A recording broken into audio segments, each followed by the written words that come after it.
rin para sa social life. Normal naman kung tutusin ang kanyang lifestyle. Hanggang sa isang pangyayari na bumago sa kanyang buhay. Ayon sa mga doktor, ang tawag sa kondisyong nangyari kay Gerald ay sleep apnea. Isang kondisyon na kung saan nagkakaroon ng isa o maraming beses na naaantala sa paghinga habang natutulog. At ang dahilan, ang paghihilik ng tao. Ang resulta, mababaw na tulog kaya feeling groggy sa umaga. Nakakatakot, di ho ba? It works like an acupressure. So, Dahil sa pangyayari, hindi na mapalagay ang loob ng ina ni Gerald sa posibilidad na baka ito ay maulit pa. Mabuti na lang at may napag-alamang siyang isang mabisang solusyon para maiwasan na ang hadlang sa masarap niyang pagtulog. Ako, Po yun, ma. napanood ko to kahapon sa TV. Ano ba?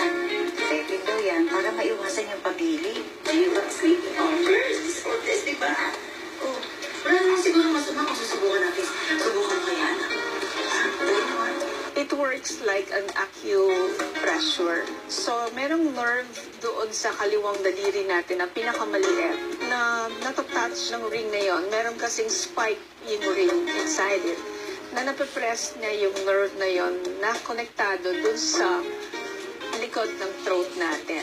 Kapag kasi natutulog tayo, especially kapag may edad na yung tao, yung extra or excess tissues sa likod ng throat natin, nagda-drop yun, bumabagsak. So pag bumagsak yun, natatakpan niya yung airway natin. Kaya nahihirapan yung paghinga or nagkakaroon ng sounds o tunog yung pagtulog natin.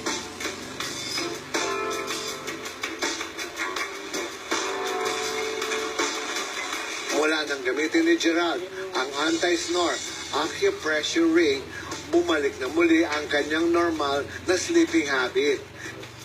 Naging payapa na rin ang loob ng kanyang ina dahil sa nakikitang sigla ng kanyang anak mula sa mahimbing na pagkatulog. Alam mo, ma, effective sa akin itong anti-snore. Naging maganda tulog ko, di gaya ng dati. Talaga? See, I told you so, di ba? O, maganda. Mabuti naman, anak. Teka, tatawagan ko yung mga kumari ko na may problema din sa pagtulog. Ano pang inaantay niyo mga kapuso? Sugod na kayo sa lahat ng Watson at subukan ang sekreto ng anti-snore acupressure ring. Ikaw rin, mas masarap pa rin ang sleep pag walang, nako, hilik na parang tren. Mga kagandahan, ang kulay nga naman